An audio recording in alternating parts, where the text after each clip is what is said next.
Hello everyone, today we'll be studying about the Caldwell-Luc operation. So let's begin.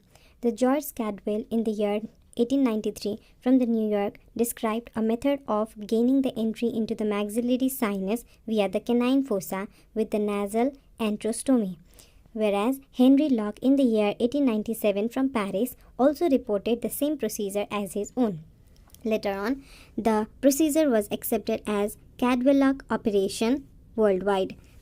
So the indications are open procedure for the removal of the root fragments, teeth or the foreign body or an enterolith, that is stone, from the maxillary sinus to treat the chronic maxillary sinusitis with the hyperplastic lining and polypoid degeneration of the mucosa, removal of the cyst or the benign growth from the maxillary sinus, management of the hematoma in the maxillary sinus, and to control the post-traumatic hemorrhage in the sinus. Similarly, zygomatico-maxillary complex fractures involving the floor of the orbit and the anterior wall of the maxillary sinus. Similarly, removal of the impacted canine or impacted third molar, along with closure of the chronic oral antral fistula associated with the chronic maxillary sinusitis. So let's begin with the procedure.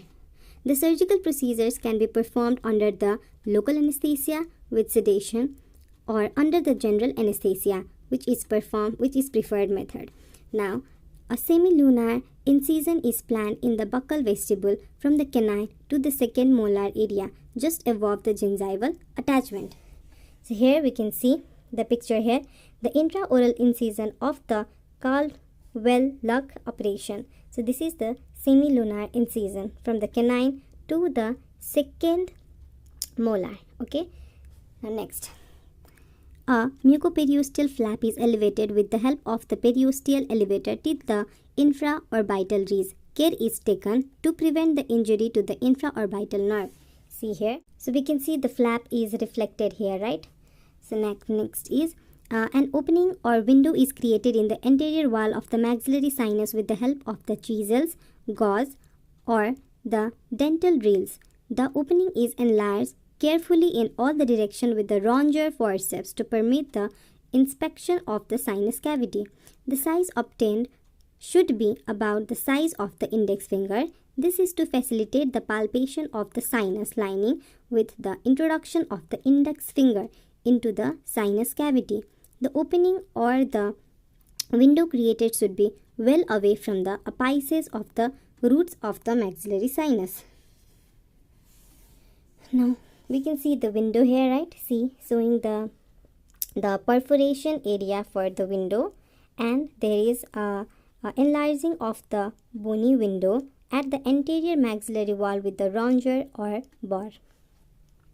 Now next is the pus should be sucked away from the sinus and a thorough irrigation of the maxillary sinus is carried out with the copious saline wash. Now inspection of the maxillary sinus is done and removal of the root, tooth, bony fragments, gauze, cotton or the stone or bone wax, etc. can be done at this stage. The thickened, infected lining of the maxillary sinus can be elevated with the Howard's periosteal elevator and removed and sent for the histological examination. If there is profuse bleeding, then the sinus can be packed with the ribbon gauze soaked in adrenaline 1:1000 for 1 to 2 minutes.